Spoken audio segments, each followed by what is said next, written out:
കടവാങ്കോട് തറവാട്ടിലെ മംഗല്യമുഹൂർത്തം കുഞ്ഞിമംഗലം ഗ്രാമത്തിൽ ഉത്സവമായിരുന്നു.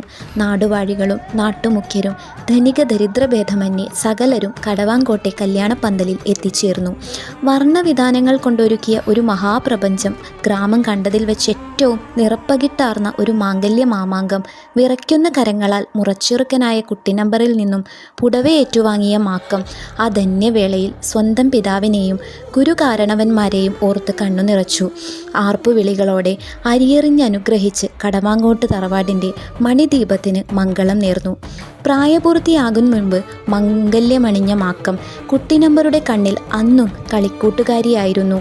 ഒരു നാളിൽ അമ്മ ബന്ധുവീട്ടിൽ പോയ രാത്രി അത്താഴമൊരുക്കിയതും വിളമ്പിയതും മാക്കമായിരുന്നു.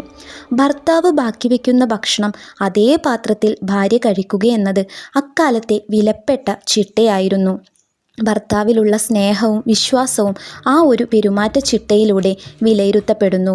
ഒരു ഓണസദ്യ കഴിഞ്ഞ തൃപ്തിയോടെ എഴുന്നേറ്റ കുട്ടി നമ്പർ താൻ പാത്രത്തിൽ ബാക്കി വെച്ച ഉച്ഛിഷ്ടം കഴിക്കാനൊരുങ്ങിയ മാക്കത്തോട് ഇങ്ങനെ പറഞ്ഞു. ചുക്കും ചൊറിയും വന്ന കൈകൊണ്ട് വാരി കുഴിച്ചതാണോ ഉച്ഛിഷ്ടം? ഞെട്ടിത്തരിച്ച മാക്കം തളർന്നു വീണു. ഭയന്നുപോയ കുട്ടി നമ്പർ അവളെ ആശ്വസിപ്പിക്കാൻ പാടുപെട്ടു.